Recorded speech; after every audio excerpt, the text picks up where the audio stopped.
किसी राज्य में एक बहुत ही प्यारा गांव था।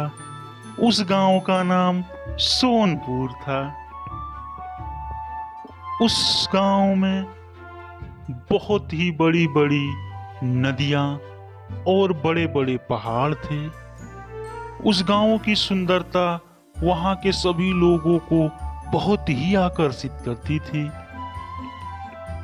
उसी गांव में एक बहुत ही अमीर सेठ रहता था। उस सेठ का एक नौकर था, जग्गू। हे जग्गू, क्या हुआ? तू खेत गया था कि नहीं, ये बता।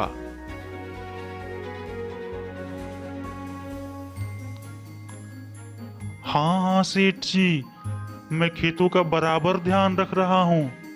आप इसकी बिल्कुल चिंता ना कीजिए। मेरे रहते हुए खेत में अच्छे अनाज होंगे। अच्छा अच्छा, बातें बहुत कर ली। पहले ये बता कि खेत में पानी दिया है कि नहीं। मैं तो आजकल नहीं जा रहा। हाँ हाँ सेठ जी, आप पानी की बिल्कुल चिंता ना कीजिए। इस बार फसल बहुत ही अच्छी होगी। अभी एक खेत में थोड़ी सी खुदाई बाकी है, मैं वो भी कर दूंगा। हाँ हाँ, ठीक कर रहे हो तुम। वहाँ कुछ सब्जियां लगानी है। तुम वहाँ खुदाई करके अच्छे से और सब्जियां लगा देना। यह सब बातें होकर जग्गू वहां से निकल जाता है।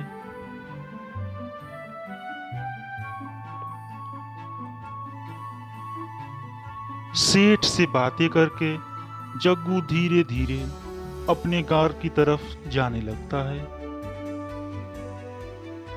जग्गू उस गांव का एक बहुत ही ईमानदार लेकिन एक गरीब किसान था, जिसके पास उसके खुद का कोई खेत या जायदाद नहीं थी। इसलिए वह सेठ के यहाँ काम करता और सेठ की खेतों में मेहनत करके थोड़े बहुत पैसे कमाता और उसी से अपना गुजारा करता था। जग्गू के घर में जग्गू के सिवा और कोई नहीं था, वह अकेला था। वह घर में अपने नए कपड़े रख देता और पुराने कपड़े पहनकर खेत में मेहनत करने के लिए चला जाता। ऐसे ही एक दिन जग्गू खेत में खुदाई करने के लिए जा रहा था। जैसे जैसे वह खेत को खोद रहा था, खेत खोदते खोदते अचानक उसके फावड़े से किसी चीज की टकराने की आवाज सुनाई दी। उसने सोचा, अरे यह क्या है? उसे बाहर निकाला तो देखा यह तो एक बहुत बड़ा सा पतीला है, जिसमें करीब एक साथ 100 लोगों का खाना बन सकता है। वह उसे अपने सर पे उठाकर पास ही में एक बड़े से पेड़ के नीचे ले गया और यह कहने लगा, हे भगवान, मुझ गरीब को दिया भी तो इतना बड़ा पतीला, इसका मैं क्या करूंगा? मैं तो घर पर अकेला रहता हूँ। खाना बनाने के लिए भी छोटा सा बर्तन मेरे लिए काफी है। इतने बड़े पतीले का अब मैं क्या करूंगा? अभी यह सोचकर उसने अपने फावड़े को उस पतीले पर रख दिया। तभी अचानक उस पतीले से बहुत सारे फावड़े निकल आए।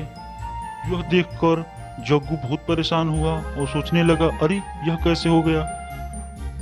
वह समझ गया कि यह कोई जादुई पतीला है। वह तुरंत उन सभी फावड़ों को बाजार में बेचकर घर वापस आया और उससे जो पैसे मिले उन्हें उस पतीले में डाल दिया और उससे और भी ज्यादा पैसे बनाने लगा। और फिर यह सोचने लगा अब मुझे सेठ के यहाँ गुलामी करने की कोई जरूरत नहीं। अब मुझे सेठ के यहाँ जाकर और उसके खेतों में दिन रात लगाकर मेहनत करने और धूप में चलने की कोई जरूरत नहीं। अब मेरे पास बहुत सारे पैसे हैं। ऐसे ही बहुत दिन बीत गए। धीरे धीरे वह इतना अमीर हो गया कि बहुत बड़ी बड़ी प्रॉपर्टी लेने लगा और शहर में भी बहुत जो घर बनाने लगा। एक दिन उसके मन में यह विचार आया कि क्यों न वह अपने भी कई सारे हमशक्ल को बना ले और उससे वह अपना काम करवाएगा और वह आराम करेगा। यह सोचकर वह पतीले के अंदर चला गया। जैसे ही वह पतीले के अंदर गया, उस जादुई पतीले में जाते ही जग्गू के और बहुत सारे हमशक्ल बाहर निकल आए और वह सब एक दूसरे पर यह बोलने लगे कि मैं हूं असली जग्गू, मैं हूं असली जग्गू, यह मेरा है, यह मेरा है। यह कहकर वह सब आपस में झगड़ने लगे।